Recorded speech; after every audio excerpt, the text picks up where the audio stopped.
আসসালামু আলাইকুম। এটিএন নিউজে আপনাদের স্বাগতম জানাচ্ছি আমি তানিয়া ইসলাম। শুরুতেই খবরের শিরোনাম। ফিলিস্তিনের প্রতি অন্তর্বর্তী সরকারের সমর্থন অব্যাহত থাকবে, রাষ্ট্রদূতকে প্রধান উপদেষ্টা। হাসিনার বিরুদ্ধে সাক্ষ্যগ্রহণ অক্টোবরের শেষের আশা প্রসিকিউশনের।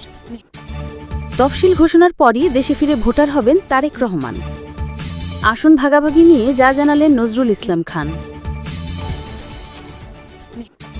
ফিলিস্তিনি জনগণের প্রতি বাংলাদেশের অব্যাহত সমর্থনের জন্য বাংলাদেশের জনগণের প্রতি গভীর কৃতজ্ঞতা প্রকাশ করেছেন বাংলাদেশে নিযুক্ত ফিলিস্তিনের রাষ্ট্রদূত ইউসুফ এস ওয়াই রামাদান। রোববার প্রধান অতিথি ভবন যমুনায় প্রধান উপদেষ্টা অধ্যাপক মোহাম্মদ ইউনুসের সঙ্গে সৌজন্য সাক্ষাৎকালে তিনি কৃতজ্ঞতা প্রকাশ করেছেন। রাষ্ট্রদূত বলেন, বাংলাদেশ সরকার ফিলিস্তিনের প্রতি অসাধারণ সমর্থন দিয়ে আসছে। অনেক বাংলাদেশি মানুষ খাবার এবং ওষুধের জন্য অর্থ পাঠাচ্ছেন। আমাদের মানুষ জানে এই সহায়তা বাংলাদেশ থেকেই আসছে। আমরা সত্যিই কৃতজ্ঞ। গাজায় মানবিক সংকটের কথা উল্লেখ করে রাষ্ট্রদূত বলেন, খাবার নেই, ওষুধ নেই, শিশুরাই মূল ভুক্তভোগী। এ সময় তিনি ইসরায়েলের প্রধানমন্ত্রী ঘোষিত গ্রেটার ইসরায়েল মানচিত্রের নিন্দা জানাতে অন্যান্য মুসলিম দেশের সঙ্গে যোগ দেওয়ার জন্য বাংলাদেশ সরকারের প্রতি কৃতজ্ঞতা প্রকাশ করেন। রাষ্ট্রদূত রামাদান বাংলাদেশ কর্তৃপক্ষকে ফিলিস্তিনি পণ্যের আমদানি আরও বাড়ানোর বিষয়টি বিবেচনা করার অনুরোধ করেন। এছাড়া তিনি অন্তর্বর্তীকালীন সরকারকে সমর্থন জানান এবং তাদের সাফল্য কামনা করেন। প্রধান উপদেষ্টা অধ্যাপক মোহাম্মদ ইউনুস ফিলিস্তিনের প্রতি বাংলাদেশের সংহতির পুনর্নিশ্চয়তা ব্যক্ত করে বলেন, আমাদের জনগণ আপনাদের সঙ্গে আছে, সরকারও এ সমর্থন অব্যাহত রাখবে।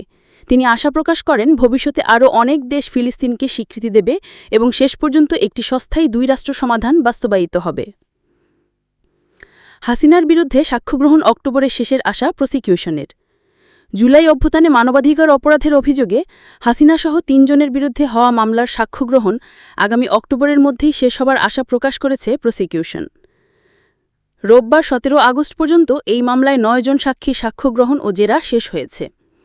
আগামী অক্টোবরের প্রথম সপ্তাহের মধ্যে এই মামলায় সাক্ষ্যগ্রহণ শেষ হবে বলে সাংবাদিকদের কাছে আশাবাদ ব্যক্ত করেন প্রসিকিউটর মোহাম্মদ মিজানুল ইসলাম। বিচারপতি গোলাম মর্তুজা মাজুমদারের নেতৃত্বাধীন আন্তর্জাতিক অপরাধ ট্রাইব্যুনালে এই মামলার ৪ জন সাক্ষী সাক্ষ্যগ্রহণ ও জেরা আজ ১৭ আগস্ট শেষ হয়েছে। এর আগে ৩ দিনে এই মামলায় ৫ জনের সাক্ষ্যগ্রহণ ও জেরা শেষ হয়েছে। আজ ট্রাইব্যুনালে প্রসিকিউটর মিজানুল ইসলাম ও গাজী এস তামিম শুনানি করেন। এ সময় অপর প্রসিকিউটররাও উপস্থিত ছিলেন। এদিকে এই মামলায় পলাতক হাসিনা ও আসাদুজ্জামান কামালের পক্ষে রাষ্ট্রনিয়োক্ত আইনজীবী আমির হোসেন ছিলেন। আর এই মামলায় গ্রেফতার হয়ে ট্রাইব্যুনালে হাজির হওয়া আসামি সাবেক আইজিপি চৌধুরী আবদুল্লাহ আল মামুনের পক্ষে ছিলেন আইনজীবী জায়েদ বিন আমজাদ। মানবাধিকার অপরাধের এই মামলায় হাসিনা, সাবেক স্বরাষ্ট্রমন্ত্রী আসাদুজ্জামান কামাল ও সাবেক আইজিপি চৌধুরী আবদুল্লাহ আল মামুনের বিরুদ্ধে গত ১০ জুলাই অভিযোগ গঠন করে বিচার শুরুর আদেশ দেন আন্তর্জাতিক অপরাধ ট্রাইব্যুনাল ১। এছাড়া এই মামলায় দোষ স্বীকার করে ঘটনার সত্যতা উদ্ঘাটনে বা অ্যাপ্রুভার হতে সাবেক আইজিপি চৌধুরী আবদুল্লাহ আল মামুনের আবেদন মঞ্জুর করেন ট্রাইব্যুনাল। গত ১৬ জুন ট্রাইব্যুনাল ১ পলাতক হাসিনা ও আসাদুজ্জামান কামালকে হাজির হতে একটি বাংলা ও একটি ইংরেজি পত্রিকায় বিজ্ঞপ্তি প্রকাশের নির্দেশ দেন এবং পরদিন দুটি পত্রিকায় হাসিনা ও কামালকে ৭ দিনের মধ্যে আত্মসমর্পণ করতে বিজ্ঞপ্তি প্রকাশিত হয়। তবে বিজ্ঞপ্তি দেওয়ার পরেও পলাতক ২ আসামি ট্রাইব্যুনালে হাজির না হলে তাদের পক্ষে রাষ্ট্রনিয়োক্ত আইনজীবী দিয়ে এই মামলায় অভিযোগ গঠনের বিষয়ে শুনানির দিন ধার্য করেন। সে অনুযায়ী শুনানি শেষে গত ১০ জুলাই এই মামলায় অভিযোগ গঠন করে আদেশ দেন ট্রাইব্যুনাল ১। গত বছরের ৫ আগস্টে ছাত্র জনতার অভ্যুত্থানে ফ্যাসিস্ট আওয়ামী লীগ সরকারের পতনের পর আন্তর্জাতিক অপরাধ ট্রাইব্যুনাল পুনর্গঠিত হয়। পুনর্গঠিত ট্রাইব্যুনালে গণ অভ্যুত্থানে সংঘটিত মানবাধিকার অপরাধের অভিযোগে প্রথম মামলাটি হয় হাসিনার বিরুদ্ধে। এই মামলাটি ছাড়াও হাসিনার বিরুদ্ধে ট্রাইব্যুনালে আরও ২টি মামলা রয়েছে। এর মধ্যে একটি মামলায় আওয়ামী লীগের ১৫.৫ বছরের শাসনামলে গুমখোলের ঘটনায় তাকে আসামি করা হয়েছে। অন্য মামলাটি হয়েছে রাজধানীর মতিঝিলের শাপলা চত্বরে হেফাজতে ইসলামের সমাবেশে হত্যাকাণ্ডের ঘটনায়।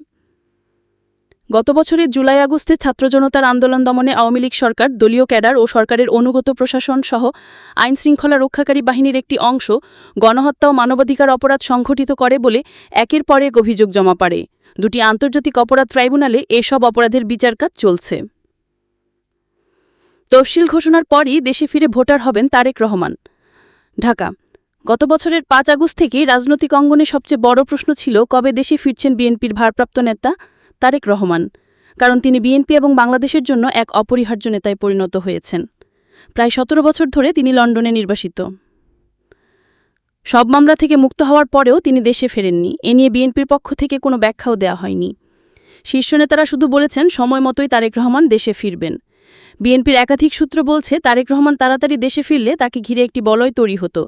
তার নাম ভেঙে তদবির বাণিজ্য হতো। প্রবীণ রাজনৈতিক বা প্রশাসনের বঞ্চিত অনেকের আবদার তিনি ফেলতে পারতেন না। তারেক রহমান নির্বাচন নিয়ে বলেন, সবাইকে সুষ্ঠু নির্বাচনের পক্ষে সোচ্চার হতে হবে। তারেক রহমান রাজনীতি, ভোটাধিকার, মৌলিক অধিকার ও জবাবদিহিতামূলক রাষ্ট্র প্রতিষ্ঠার জন্য সবাইকে সুষ্ঠু নির্বাচনের পক্ষে সোচ্চার হতে হবে বলে জানিয়েছেন বিএনপির ভারপ্রাপ্ত চেয়ারম্যান তারেক রহমান। রোববার 16 আগস্ট গণতন্ত্র উত্তরণে কবি সাহিত্যিকদের ভূমিকা ও করণীয় শীর্ষক মতবিনিময় সভায় রাখা ভার্চুয়াল বক্তব্যে তিনি এসব বলেন। এ সময় তারেক রহমান আরও বলেন, বাংলাদেশ যাতে চরমপন্থী ও মৌলবাদের অভয়ারণ্য হয়ে উঠতে না পারে সে প্রত্যাশা করে বিএনপি। তারেক রহমান আরও বলেন, দেশের মালিকানার একমাত্র দাবিদার এদেশের নাগরিক। এই সত্যকে প্রতিষ্ঠা করতে চাইলে মানুষের ভোটাধিকারের প্রশ্নে, গণতন্ত্র প্রতিষ্ঠার জন্য বাক স্বাধীনতার পক্ষে একটি অবাধ সুষ্ঠু নির্বাচনের পক্ষে সবাইকে ঐক্যবদ্ধ থাকতে হবে। এ সময় বিএনপির ভারপ্রাপ্ত চেয়ারম্যান বিতাড়িত স্বৈরাচারের পুনর্জাগরণ প্রতিহত করতে সবাইকে একসাথে কাজ করার আহ্বান জানিয়ে বলেন, দেশের সার্বভৌমত্ব রক্ষায় ঐক্যের প্রতিধ্বনি উচ্চারিত হোক। আসন ভাগাভাগি নিয়ে যা জানালেন নজরুল ইসলাম খান।